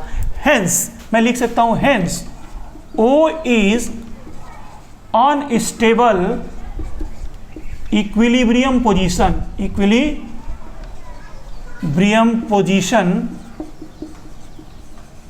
फॉर वाई एक्सिस, क्लियर हो रहा है बच्चों। एक बात और सुनिए, हालांकि अगले क्वेश्चन में मैं आपके लिए देने वाला हूं, अगर ये चार्ज निगेटिव होता तो जो नेट फोर्स अपवर्ड आ रहा है ना, अपवर्ड ना करके किधर आता, डाउनवर्ड आता। यानी आपने शिफ्ट किया अपवर्ड और फोर्स आ रहा है डाउनवर्ड, तो जैसे ही शिफ्ट करके छोड़ते तो उस डाउनवर्ड फोर्स के कारण वो लौट के वापस नीचे आ जाता। यानी यही पॉइंट O किसके लिए बन जाए, पॉइंट O क्या बन जाएगा, स्टेबल इक्विलिब्रियम पोजीशन बन जाएगा। किस चार्ज के लिए, अगर यहाँ का चार्ज Q नॉट क्या हो, निगेटिव हो। क्लियर हो रही है बात, समझ में आ रही है सबको? चलिए, अगर आ रही है तो बहुत अच्छी बात है, नहीं आ रही तो भी परेशान नहीं होना है, धीरे धीरे सब कुछ समझ में आने लगेगा। क्लियर है? चलिए, तो ये बात मैंने लिख ली, बड़ी इंपॉर्टेंट पॉइंट है, ये सब ध्यान में रखना है। ठीक, अब ग्राफ बना दिया जाए। चलिए बच्चों, ये देखिए, इस पर एफ वाई ले लीजिए और इस पर आप वाई ले लीजिए। हालांकि ये ग्राफ मैं आपको डिटेल में नहीं बताने वाला हूँ, ये ग्राफ आपको याद होना चाहिए, क्लास 11th में आपने मैथमेटिकल टूल्स में पढ़ा हुआ है, ठीक। ये ग्राफ कुछ इस तरीके से आएगा, ठीक है, ऐसा आएगा, ठीक। यानी जैसे जैसे y बढ़ेगा फोर्स इस पर लगने वाला, देखो यहाँ जब ओरिजिन पे था तो फोर्स क्या था, 0 था ना। जैसे ही आगे गया, कुछ दूर आगे गया तो उस पर एक नॉन जीरो फोर्स लगने लगा। नॉन जीरो फोर्स लगने लगा, इसका मतलब क्या, पहले 0 था अब नॉन जीरो हो गया, यानी फोर्स की वैल्यू बढ़ी है, ठीक। और अगर उस चार्ज को इनफाइनाइट पर भेज दिया जाए, इनफाइनाइट पर भेज दिया तो ये दोनों चार्ज का रिपल्सन उस पर क्या हो जाएगा, 0 हो जाएगा। यानी पहले 0 था, फिर नॉन जीरो हुआ, यहाँ 0, यहाँ नॉन जीरो, इनफाइनाइट पर फिर 0, यानी क्या हुआ होगा, 0 से वो नॉन जीरो बना, यानी पहले फोर्स बड़ी होगी और फिर फोर्स धीरे धीरे घटते घटते 0 हो गई होगी। देखिए ग्राफ वैसा ही आ रहा है, पहले धीरे धीरे फोर्स बढ़ा है, बढ़ के मैक्सिमम हुआ है, फिर घटते घटते 0 हो गया है। तो फोर्स की वैल्यू मैक्सिमम किस प्लेस पर होगी ये भी जानता है। तो देखिए यहाँ पर F Y is the function of Y, तो एफ वाई के किस वैल्यू पर मैक्सिमम होगी ये पता करने के लिए क्या करोगे, एफ वाई को डिफरेंशिएट करोगे वाई के रिस्पेक्ट में, इक्वेट करोगे 0 से, वहां से वाई की वैल्यू निकालोगे। कितना आता है भाई, मैं बता देता हूं directly, plus a by root two, या वही काम इधर भी होता है, minus a by root two position पर। तो plus minus a by root two position पर एफ वाई की वैल्यू मैक्सिमम होगी। चलिए, तो y एक्सिस के अलॉन्ग डिस्कशन हो गया, अब देखा जाए किसके अलॉन्ग, x एक्सिस के अलॉन्ग अब हम लोग चेक करेंगे, ठीक है बच्चों। चलिए, तो x एक्सिस के अलॉन्ग जब देखेंगे आप, अच्छा यही से मैं एक चीज और भी बता दूं, अगर चार्ज निगेटिव होता तो क्या होगा, if charge is negative, charge negative हुआ तो क्या बनेगा भाई, नेट फोर्स किधर होगा, डाउनवर्ड हो जाएगा। एफ वाई इक्वल टू कितना आ जाएगा, निगेटिव, डाउनवर्ड का मतलब निगेटिव, और निगेटिव लगा उसमें साइन में निगेटिव लगा तो minus 2k naught Y divided by R naught square plus Y square whole to the power 3/2। ये निगेटिव साइन लग गया भाई इसके साथ। ऑसिलेशन होगा वाई के अलॉन्ग, इसमें तो होगा ही ऑसिलेशन, ठीक। तो यहाँ पर हम लिख देंगे, निगेटिव चार्ज के लिए लिख देंगे कि O is stable equilibrium, unstable नहीं लिखेंगे, stable equilibrium position for Y axis. Clear. अब एक बात ध्यान से देखिए, एक्सेलरेशन इक्वल टू कितना आएगा, force divided by mass, particle का मास m है तो हो जाएगा minus 2k naught by m into Y divided by R naught square plus Y square to the power 3/2। अब बच्चों आगे बढ़े,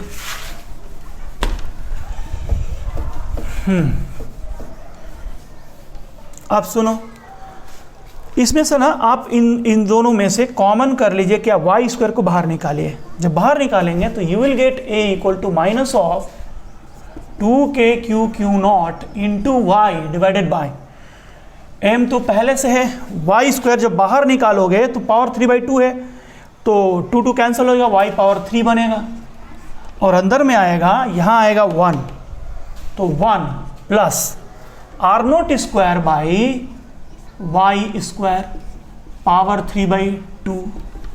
क्लियर हो रहा है। अब सुनिए, since y is very very less than R naught, बोला गया है स्मॉल ऑसिलेशन, स्मॉल ऑसिलेशन का माने क्या, y की वैल्यू बहुत छोटी होगी, किसके रिस्पेक्ट में, आर नॉट के रिस्पेक्ट में, तो y is very very less than R naught. जब बहुत छोटा हुआ, hence R naught square by Y square is very very less than 1। Numerator बहुत छोटा है, डिनोमिनेटर बहुत, सॉरी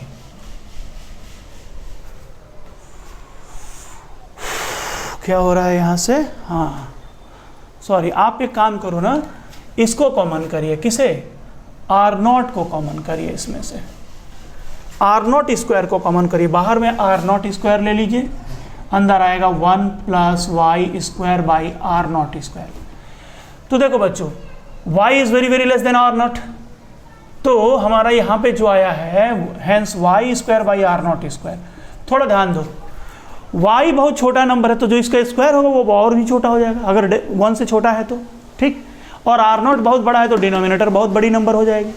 डिनोमिनेटर बड़ा नंबर हो गया, न्यूमरेटर बहुत छोटा नंबर हो गया, तो ये जो वैल्यू आएगी 1 से बहुत छोटी आएगी, तो वेरी वेरी लेस देन 1 लगा देंगे यहाँ पर, ठीक है। तो जब ये बहुत छोटा हो गया तो यहाँ से निगलेक्ट कर देंगे, तो 1 प्लस इसको 0 मान लिया जाए, पावर 3/2 तो 1 ही बनेगा वो। तो a इक्वल्स टू आ गया minus of 2k/q0 divided by m into r0 power 2 into y, ठीक। अब सुनो बच्चों, जब वो ऑसिलेट करेगा चार्ज, यहाँ पर ऑसिलेट करेगा, तो ड्यूरिंग ऑसिलेशन, ठीक, केवल y चेंज करेगा, ना तो 2 चेंज होगा, ना y, ना q, ना q0, ना m, ना r0, ये सब कांस्टेंट है, ये सब का सब कांस्टेंट है। तो यहाँ से अगर इस कांस्टेंट को हटाओगे तो a प्रोपोर्शनल टू क्या आ गया, माइनस ऑफ y। बच्चों एक्सेलरेशन जब भी प्रोपोर्शनल होगा निगेटिव ऑफ डिस्प्लेसमेंट के, तो इसी को हम लोग बोलते हैं SHM। तो ये सिंपल हार्मोनिक मोशन हो गया। और अगर ये सिंपल हार्मोनिक मोशन हो गया तो टाइम पीरियड का फॉर्मूला क्या हो जाएगा भाई, टाइम पीरियड का फॉर्मूला आ जाएगा t इज इक्वल्स टू, बताया था मैंने 2π√/, x/a का मॉड बोला था मैंने, लेकिन वो x एक्सिस के अलॉन्ग एक्सेलरेशन के ऑसिलेशन के लिए था, y के अलॉन्ग अगर ऑसिलेशन हो रहा था ये y/a हो जाएगा। So this t will be equal to 2π√/। बच्चों क्या करिए, यहां से इस वाले इक्वेशन से किसकी वैल्यू निकालिए, y/a की, y/a का वैल्यू। अब y/a का वैल्यू जब निकालेंगे आप तो ये उल्टा होके आएगा, यानी m r0, ये क्यूब आएगा भाई, this is cube, this is cube, clear, r0 cube divided by क्या आ गया 2k/q0, ठीक है। So this is the time period of oscillation along y axis. ये कब हमने डिस्कस किया, जब यहाँ पर चार्ज कौन सा होना चाहिए, माइनस चार्ज होना चाहिए। मैंने एक ही क्वेश्चन में मैं 2 क्वेश्चन एक साथ डिस्कस कर रहा हूँ, क्लियर है। चलिए चलिए, तो इस तरीके से हमने टाइम पीरियड निकाल लिया। आगे बढ़ते हैं बच्चों। अब इसी को हम लोग x एक्सिस शिफ्ट करके चेक करते हैं, ठीक। जैसे सपोज करो कि यहां पर चार्ज था +q, ये चार्ज था +q, ये अपनी जगह पर फिक्स्ड है ना, यानी क्लैम्प किए गए हैं। ये मिड में चार्ज था, यहाँ पर f की वैल्यू 0 थी, ये डिस्टेंस इसका r0 था, दिस वाज r0 2, ये भी r0 था, नेट फोर्स तो 0 है यहाँ पर। अब अगर ये चार्ज है, कौन सा चार्ज था, +q, m, है ना। अगर मान लो बच्चों इस चार्ज को मैं यहाँ से, नेट फोर्स 0 है, यहाँ से यहाँ शिफ्ट कर दो, यहाँ पर कितना डिस्टेंस शिफ्ट कर दिया जाए, x डिस्टेंस। तो जब x डिस्टेंस आप शिफ्ट करोगे तो बच्चों इसकी डिस्टेंस कम हो गई, इसकी जब डिस्टेंस कम हो जाएगी तो फोर्स की वैल्यू इधर वाली ज़्यादा होगी, इधर की फोर्स बड़ी होगी, इधर ये वाला जो इसको रिपल्सन लगा रहा होगा वो छोटा होगा, क्यों, डिस्टेंस फैक्टर ये वाला छोटा होगा।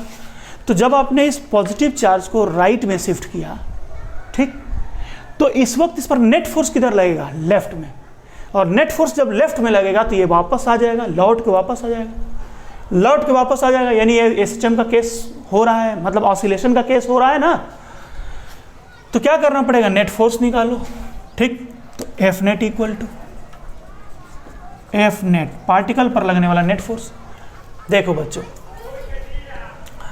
मान लो ये इस पर फोर्स लगा रहा है राइट में, कितना फोर्स लगाएगा, K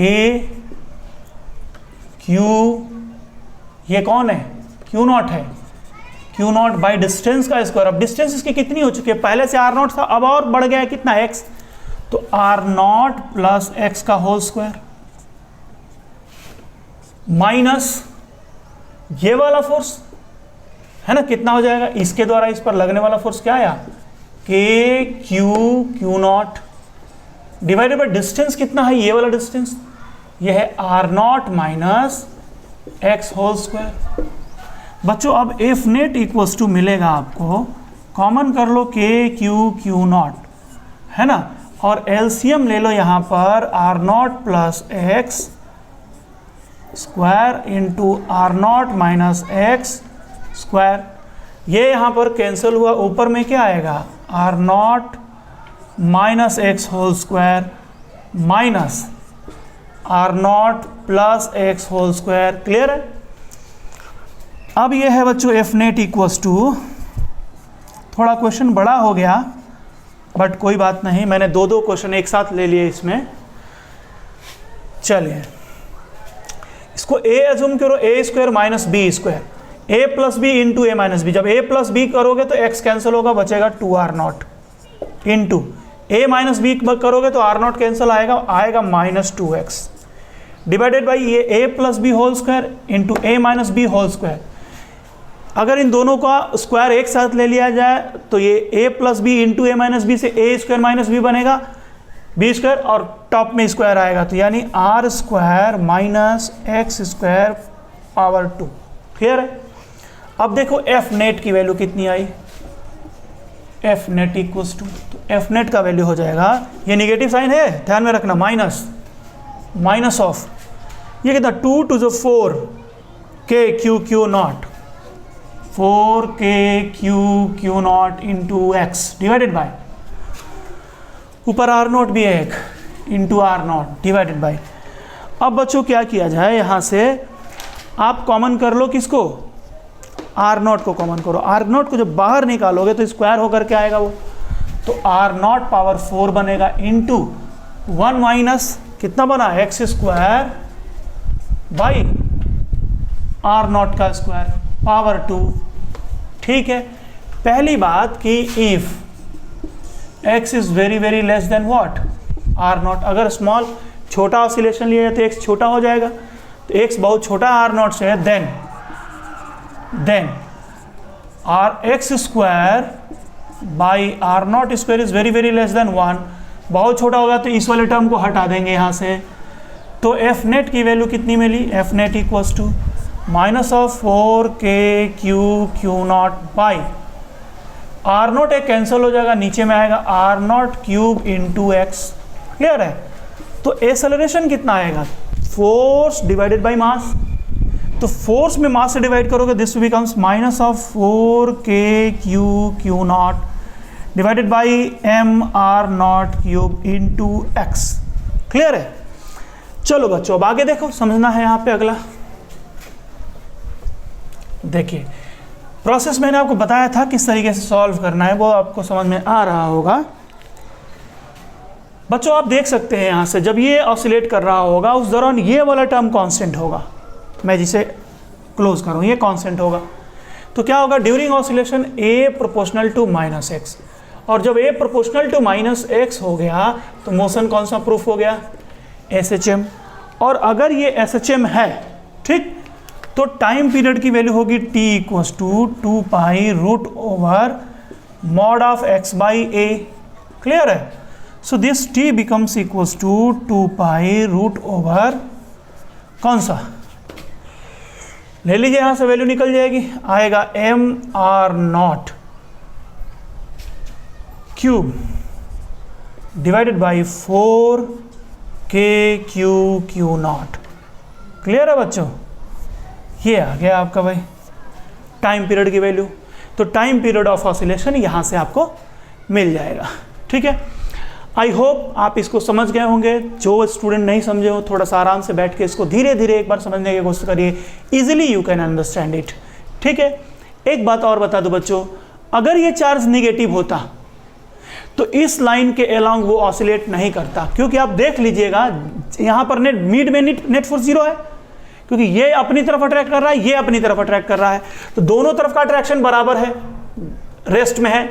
जैसे ही राइट में शिफ्ट करोगे तो डिस्टेंस कम होने से, जिसका डिस्टेंस कम हुआ उसका अट्रैक्शन ज्यादा हो जाएगा, अट्रैक्शन ज्यादा होने से अपनी तरफ खींच लेगा उसको, यानी जिधर आपने शिफ्ट किया उधर ही चला जाएगा, वो वापस लौट के नहीं आएगा, यानी वो oscillate along x axis oscillate नहीं करेगा अगर वो नेगेटिव चार्ज है तो।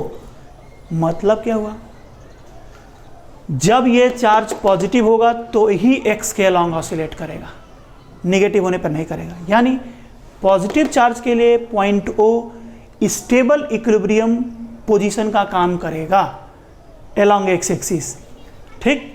और निगेटिव चार्ज के लिए यही पॉइंट O एक्स एक्सिस के लिए अनस्टेबल इक्विलिब्रियम पोजीशन का काम करेगा, ठीक। यही बात ठीक रिवर्स हो जाएगी किसके लिए, वाई एक्सिस के लिए, ठीक है। चलिए बच्चों आगे बढ़ते हैं।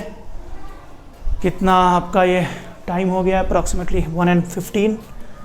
चलिए एक दो कॉन्सेप्ट और रह गए हैं, मैं आपको बता देता हूं ताकि इसके लिए नेक्स्ट लेक्चर न बनाने की ज़रूरत हो मुझे।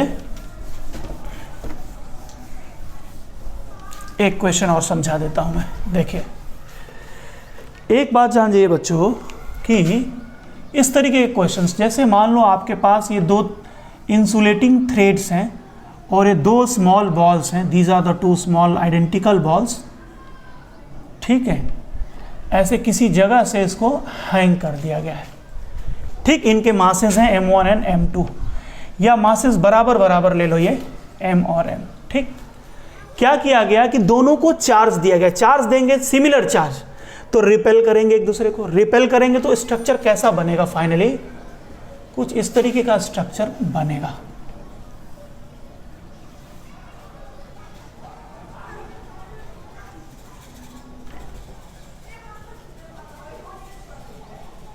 ठीक है बच्चों, देखिए कुछ इस तरीके का स्ट्रक्चर बन गया, ठीक है, रिपल्सन के कारण। तो एक दूसरे पर ये फोर्स लगाएंगे, कौन सा, electric force Fe, electric force, ठीक। एक फोर्स इस पर कौन सा लग रहा होगा, ग्रेविटी के कारण mg, क्लियर है, mg। अच्छा एक इसमें टेंशन लग रहा होगा T, ठीक है। ये देखो बच्चों यहां जो एंगल है ना, ये एंगल है थीटा और ये वाला एंगल भी है थीटा, क्लियर है। अब सुनो एक बात मैं आपको यहां से समझा दूं, क्या कि if m1 equals to m2, अगर दो मास बराबर होंगे, ये दोनों मास बराबर होंगे, देन θ1 इक्वल टू θ2, यानी दोनों तरफ के स्ट्रिंग का जो डिफ्लेक्शन होगा वो दोनों तरफ का एंगल बराबर होगा। कब बराबर होगा, जब मासेस बराबर हो। चार्ज से कोई लेन देन नहीं है, यानी ये जो थीटा की इक्वलिटी है वो मासेस के इक्वलिटी पर डिपेंड करता है, चार्ज के इक्वलिटी से डिपेंड नहीं करता। चार्ज इक्वल हो चाहे चार्ज अनइक्वल हो, कोई फर्क नहीं पड़ेगा, ये ध्यान में रखना है, ठीक। हाँ, इस थीटा का जो मैग्नीट्यूड होगा कि यानी थीटा ज़्यादा होगा कि कम होगा, वो डिपेंड करेगा चार्जेस के ऊपर, यानी Q1 और Q2 पे डिपेंड करेगा, चार्ज पर डिपेंड करेगा थीटा का magnitude. But equality of theta will not depend upon the magnitude of charges, यानी Q1 Q2 अलग अलग है या सेम है, उससे फर्क नहीं पड़ेगा, क्लियर। ओके, अगर मान लीजिए चार्जेस मासेस अलग अलग हो गए तो क्या होगा, जिसका मास कम होगा उसका डिफ्लेक्शन ज़्यादा होगा, क्योंकि मास को झुकाने में हेल्प कौन कर रहा है, नीचे की तरफ डिप्रेस करने में कौन हेल्प कर रहा है, mg। तो mg जिसका ज़्यादा होगा ना वो दबा रहेगा, कम उसका डिफ्लेक्शन होगा, जिसका मास कम उसका डिफ्लेक्शन ज़्यादा हो जाएगा। यानी कुछ ऐसा देखने को स्ट्रक्चर आएगा आपको, कुछ एक ऐसा मास हो सकता है, हैवी है ये, और एक ऐसा हो सकता है, लाइट है ये। देखिए ये है m1 और ये है m2, इसका एंगल आया θ1 और इसका एंगल आया θ2। तो इसमें कौन सा ऑब्जेक्ट ज़्यादा हैवी होगा, किसका मास ज़्यादा होगा, निश्चित रूप से m1 ज़्यादा होगा, इसका डिफ्लेक्शन कम हुआ है, क्लियर है। फोर्सेस के डायरेक्शन कैसे होंगे मैं दिखा दूँ थोड़ा सा आपको। तो यहाँ पर मैं दिखा रहा हूँ कि deflection is inversely proportional to mass, ये बात ध्यान में रखना है। तो इस वाले केस में m1 बड़ा है किससे, m2 से, ये ध्यान में रखना है। फोर्सेस कैसे लग रहे होंगे भाई, तो देखो भाई इनको मिला दो, इलेक्ट्रिक फोर्स इस लाइन के अलॉन्ग लग रहा होगा, Fe, इस पर भी Fe इसी लाइन के अलॉन्ग लगेगा, इसका फोर्स ग्रेविटेशनल फोर्स लग रहा होगा m2g, टेंशन लग रहा होगा T2। अब बच्चों एक बात और भी ध्यान देना है, ये भी बता देता हूं, T1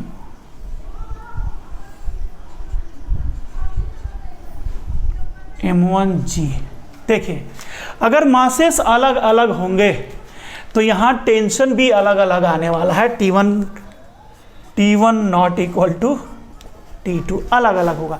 यहाँ पर T1 और T2 देखिए सेम आया है, ठीक है ना, क्लियर है। ओके, इसके इक्विलिब्रियम के लिए देखिए आप अगर ये चार्ज रुका हुआ है इक्विलिब्रियम में है तो इक्विलिब्रियम के लिए क्या इक्वेशंस बना सकते हैं, सुन लो। एक तो इस वाले केस के लिए इस वाले केस को कैसे डील कर सकते हैं कि ये जो चार्ज है इक्विलिब्रियम में है, नेट फोर्स इस पर जीरो है। एक वाई एक्सिस ले लो यहाँ पर, इसे एज्यूम कर लो थीटा, चूंकि ये थीटा है तो ये भी थीटा होगा, है ना।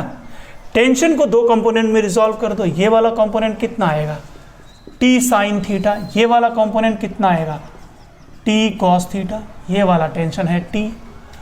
अब टी साइन थीटा को कौन बैलेंस करेगा, एफ ई बैलेंस करेगा। तो T sine theta equals to F E, T cos theta को कौन बैलेंस करेगा, एम जी। डिवाइड करोगे तो टेन थीटा इक्वल्स टू क्या आएगा, tan theta equals to F E divided by M G. तो अगर कभी भी आपसे क्वेश्चन में ये पूछा जाए कि find the value of theta, तो एफ ई निकालना है, एम जी निकालना है, डिवाइड करके tan theta equal to M G, theta equal to tan inverse F E upon M G, यहाँ से निकल जाएगा। अगर आपसे टेंशन पूछा जाए, दोनों का स्क्वायर करके ऐड कर दीजिए, दोनों को स्क्वायर करके ऐड करोगे तो T square sine square theta plus T square cos square theta बनेगा टी स्क्वायर। तो लेफ्ट वाला साइड हो जाएगा T square equal to right वाला साइड हो जाएगा F E square plus M G square, M G whole square, clear. तो T की वैल्यू निकालनी होगा तो स्क्वायर रूट ले लेंगे इसका, तो ये हो जाएगा टी का वैल्यू। तो इस तरीके से टी भी आ गया और ये एंगल थीटा भी आ गया। इसको अप्लाई करने सीखेंगे हम लोग आगे के क्वेश्चंस में, ठीक है। चलिए, अच्छा एक बात और भी जान जाओ भाई, चलो उसको अगले क्वेश्चन में ही मैं बता दूंगा, ठीक है। ये बात समझ में आई है सबको, तो इसको पूरा नोट कर डालो, क्लियर। चलिए आगे बढ़ते हैं, एक क्वेश्चन करेंगे बच्चों इससे रिलेटेड। क्वेश्चन में देखिए क्या बोला गया है।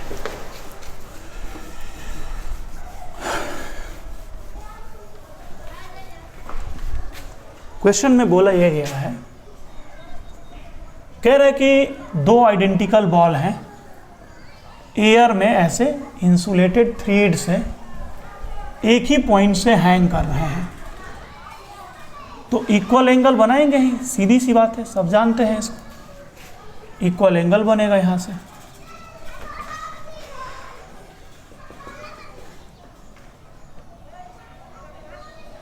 ठीक, जो भी एंगल बना रहे होंगे, यहां पर हमको नहीं बोला गया कुछ भी, जो भी एंगल बना रहे हैं इक्वल बनाया जा रहा है, दोनों आइडेंटिकल बॉल्स हैं, ठीक। क्वेश्चन में कह रहा है इसको ए ले लो और इसको बी ले लो, ठीक है। मैं क्वेश्चन एक बार लिख देता हूं, two identical balls A and B each of density rho, each of density rho are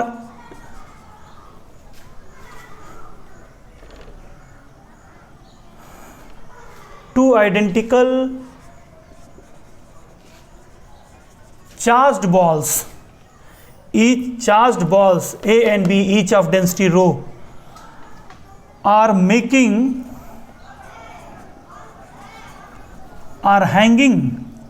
hanging from a common point,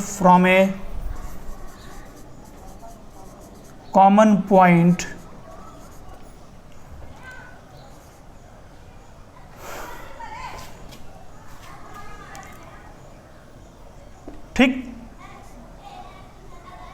by insulating threads,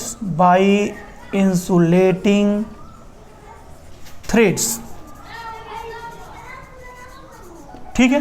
insulating thread से हैंग कर रहे हैं किसी कॉमन पॉइंट ओ मान लो यार, ठीक। both the strings are making equal angle from vertical, ठीक। Now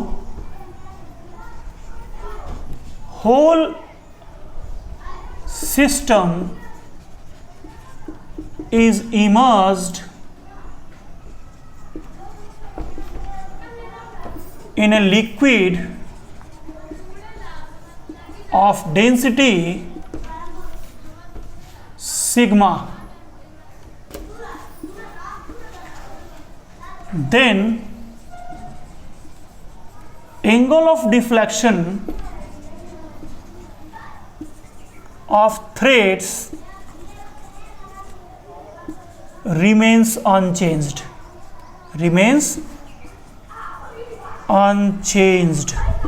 Can I find the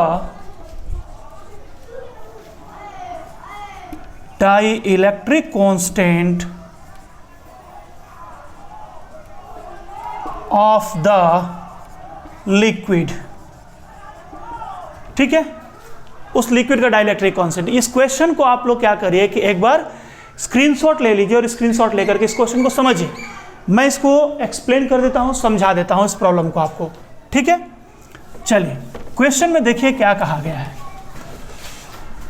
ये जो दो बॉल्स हैं, आइडेंटिकल बॉल्स हैं ए और बी, इस तरीके से दोनों को चार्ज दिया गया है, डिफ्लेक्शन हुआ है, वर्टिकल से इक्वल डिफ्लेक्शन है। मान लो ये डिफ्लेक्शन है theta, this is theta, this is theta.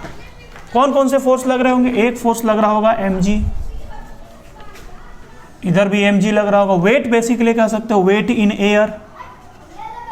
In air. एक लग रहा होगा रिपल्सिव फोर्स, ये इलेक्ट्रिक फोर्स, और ये लग रहे होंगे टेंशन, इक्वल टेंशन लग रहा होगा, है ना, ऐसे। फिर इस पूरे अरेंजमेंट को किसी लिक्विड में डीप कर दिया जाता है, किसी लिक्विड में इमर्ज कर दिया जाता है। जब लिक्विड में इमर्ज करते हैं तो जब बीच में मीडियम आ जाएगा ना, मीडियम आने से एफआई की वैल्यू चेंज हो जाएगी, ठीक। और लिक्विड को फोर्स ऑफ बॉयंसी भी लगेगा इन दोनों बॉल्स के ऊपर, तो ये डब्ल्यू भी चेंज हो जाएगा, उसके अकॉर्डिंगली टेंशन भी चेंज हो जाएगा। लेकिन क्या चेंज नहीं होता है? ये थीटा चेंज नहीं हो रहा है, थीटा रिमेन्स अनचेंज। तो बताइए कि उस लिक्विड का डाइलेक्ट्रिक कांस्टेंट क्या है? तो अगला क्वेश्चन, अगला फिगर जो हमारा बनेगा ऐसा ही बनेगा भाई, सिंपल सा। क्या भाई? ऐसा ही बना देते हैं। ये बॉल्स हो गए, वर्टिकल से एंगल थीटा ही रह गया अभी भी, ठीक है। अब ये जो फोर्स है ना, ये वाला फोर्स, ये हो जाएगा डब्ल्यू डैश और ये हो जाएगा एफ ई डैश, और इसको लिख दिया T dash. This is W dash, this is T dash. ये डब्ल्यू डैश क्यों कर रहा हूं मैं? कि नीचे लग रहा होगा ग्रेविटी के कारण एक फोर्स, और ऊपर लग रहा होगा force of buoyancy. Force of buoyancy को ने माइनस कर दिया ग्रेविटी से, तो नेट वेट हो जाएगा ये, है ना। सो और ये इधर लग रहा होगा एफ ई डैश। क्लियर है बच्चों? अब देखो भाई, इसमें अगर वर्टिकल लाइन ड्रॉ कर दिया जाए तो ये एंगल हो जाएगा थीटा। क्लियर? अब आपने पढ़ा है लामीज थियरम, तो मैं यूज करने जा रहा हूं from Lami's theorem. Lami's theorem क्या कहता है कि अगर किसी पार्टिकल पर 3 फोर्स लगे हो और वो पार्टिकल इक्विलिब्रियम में हो, तो हम ये इक्वेशन यूज कर सकते हैं। कौन सा इक्वेशन? कोई भी एक फोर्स लीजिए, जैसे आपने W ले लिया, तो W डिवाइडेड बाई रिमेनिंग 2 के बीच के एंगल का साइन, तो साइन ऑफ रिमेनिंग 2 कौन है? Fi और T, इनके बीच का टोटल एंगल क्या होगा? 90 plus theta, 90 plus theta. Clear? It will be equal to, कोई दूसरा फोर्स ले लो, जैसे Fi ले लो, Fe। अब रिमेनिंग 2 बचे, एक ये और एक ये, इनके बीच के एंगल का साइन, तो साइन ऑफ कितना होगा वो? 180 माइनस थीटा। ये हो गया इक्वेशन 1, बना दो। और यहां आते हैं अब दूसरे वाले में। जब दूसरे वाले में आओगे तो यहां पर क्या लिख सकते हो? यहां पर ये भी इक्विलिब्रियम है और एंगल अभी भी वही है, एंगल पर कोई फर्क नहीं पड़ा। तो क्या लिखोगे? W डैश बाई क्या? इनका साइन, साइन ऑफ कितना? 90 प्लस थीटा इक्वल टू, यहां हो जाएगा क्या? हाँ सॉरी, दूसरा Fi डैश ले लो, Fi डैश बाई वॉट? ये लोगे तो ये वाला एंगल लेना पड़ेगा बाकी 2 के बीच का, तो साइन ऑफ 180 माइनस थीटा। अब ये दो इक्वेशन बन गए बच्चों, ठीक है। अब एक काम करो, आप दूसरे इक्वेशन में पहले इक्वेशन से डिवाइड करो या पहले इक्वेशन में दूसरे से डिवाइड कर दो, कोई फर्क नहीं पड़ता। तो from first by 1, from first by 2 क्या मिलेगा भाई? फर्स्ट बाई 2 करोगे तो लेफ्ट में लेफ्ट से डिवाइड करना, देखो क्या आएगा, W by W dash equal to ये क्या बनेगा, FE by FE dash, FE by FE dash, ठीक है। चलिए मैं इस पहले फिगर को मिटा रहा हूं, मुझे इसका यूज है, ठीक। देखो बच्चों क्या मिला, W that is the weight in air by W dash का मतलब क्या, weight in air minus force of buoyancy equal to, आपको याद होगा बच्चों, आपने पढ़ा है FE डैश बराबर FE upon K dielectric constant. This is the force, electric force in air and this is the electric force in medium. ये medium था, यहाँ पर लिक्विड है, यहाँ लिक्विड आ चुका है अंदर में। जब लिक्विड आ चुका होता है तो ये FI डैश हो चुका होता है, डाइलेक्ट्रिक कांस्टेंट यूज होता है। तो अगर मैं K को इधर प्रोडक्ट कर दूं, इधर इसको नीचे ले आऊं, तो FI बाई FI डैश, ठीक, FI by FI dash, FI by FI dash की वैल्यू क्या हो जाएगी, K हो जाएगी, K हो जाएगा। Implies that dielectric constant K equal to this. तो W क्या है, वेट इन एयर। इस बॉल का एयर में वेट कितना होगा, वेट इन एयर, वेट क्या होता है, mass into G, M into G. अब मास क्या होता है, उसका वॉल्यूम V इंटू उसकी खुद की डेंसिटी, सॉलिड की डेंसिटी वो है रो, बोला गया है। तो मास हो गया V into rho into G, तो ये भी हो जाएगा V rho G minus force of buoyancy. क्या होता है, फोर्स ऑफ बॉयंसी की वैल्यू कितनी होती है, उसका इमर्स्ड वॉल्यूम टोटल वॉल्यूम के बराबर है यहाँ पर, तो V density of liquid sigma into G, ये V यहाँ से कैंसिल हो जाएगा और G भी यहाँ से कैंसिल होगा। You will get small k equal to rho by rho minus sigma. Okay, कोई डाउट यहाँ से बोले? तो समझ में आ रहा बच्चों आपको, डाइलेक्ट्रिक कांस्टेंट की वैल्यू आ गई rho divided by rho minus sigma. एक बेसिक सा क्वेश्चन था लेकिन बहुत अच्छा क्वेश्चन था, ठीक। चलो बच्चों, ऑलमोस्ट मैंने आपको बहुत ढेर सारे प्रॉब्लम करा दिए कूलॉम्स लॉ से रिलेटेड। ऑलमोस्ट आप किसी भी बुक के कोई भी क्वेश्चन सॉल्व कर सकते हैं रिलेटेड टू कूलॉम्स लॉ, ठीक। कुछ एडवांस लेवल के प्रॉब्लम के लिए एक अलग सा सेक्शन, एक अलग सीरीज में बनाऊंगा, ठीक है, हर एक टॉपिक से रिलेटेड। आप एक बार इस पूरे थियोरी को कंप्लीट करिए, एक बार पूरे कोर्स को कंप्लीट करिए। 12th को कंप्लीट करने के बाद आप उस सीरीज को देखिए, तो आपको एडवांस लेवल के हर एक problem easily you can solve, ठीक है बच्चों। अब हम लोग अगली क्लास में मिलेंगे, तब तक आप इसको कंप्लीट करके रिवीजन कर लीजिए एक बार। ओके देन, मिलते हैं नेक्स्ट क्लास में। हंसते रहिए, तब तक खेलते रहिए, पढ़ते रहिए। All the best.